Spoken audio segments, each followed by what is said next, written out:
We said the world would turn against Israel. Now it is. In the days immediately following the attack from Hamas, we warned you it would not take very long for public opinion to turn on Israel. In a week when Israel is the aggressive entity, because they have to be, to go into Gaza, the world opinion is going to change drastically here. Now, it's one thing to predict what happens in the court of public opinion, but it's another to diagnose exactly how it happens in real time so we can help stop it. The most egregious example of an anti-Israel narrative being conjured up was when reports suddenly exploded out of Gaza that 500 people were killed when a missile hit a hospital, and of course, Israel was blamed. Then, despite denials from the IDF and a blatant refusal to do their journalistic due diligence of waiting to gather the truth, some in the American media ran with the story. The Palestinian Health Ministry is saying the Al-Ahli Hospital, which is in Gaza City, in the northern half of Gaza, took a direct strike from an Israeli aircraft. They are saying at minimum hundreds of people are dead. The Israeli military at this point is not providing any evidence to back up its claims that this was a Palestinian Islamic Jihad rocket. Even the New York Times was one of the first to publish the story, with the Palestinian Health Ministry as their source. Predictably, this ignited anti-Israel sentiment worldwide, with protesters targeting embassies over the U.S.'s support for Israel. But it was after the damage was done and world opinion had started to turn that the New York Times slowly backed away from its initial reporting. How do we know?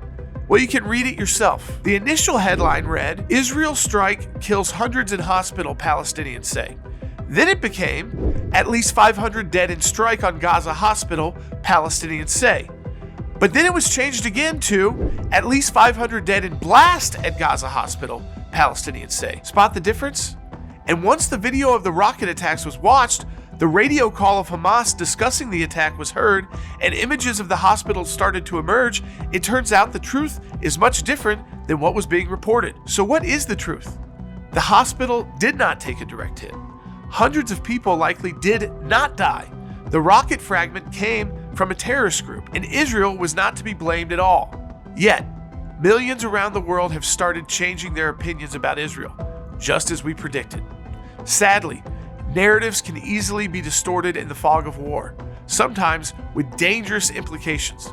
For example, we saw a similar narrative manipulation in the war in Ukraine last November. Remember when a missile landed in Poland, killed 2 people, and Ukraine immediately blamed Russia? Ukraine President Zelensky came out and made the statement, quote, "Today, Russian missiles hit Poland." This was despite NATO and Poland claiming the missile came from Ukraine in its defense against Russia. A report by the Associated Press also claimed Russia was to blame, based on an anonymous intel source. Obviously, Russia is the aggressor in Ukraine, but jumping to that brought us dangerously close to dragging NATO countries into the war in defense of Poland. Of course, it wasn't until later that Ukraine confirmed it was indeed their missile. The Associated Press corrected its report and fired the reporter. Here's why we're bringing all of this up. As the brutal war between Israel and Hamas rages, there's another fight being waged right now for the truth. And whichever side can win over public opinion will help decide how the world sees and treats Israel for years to come.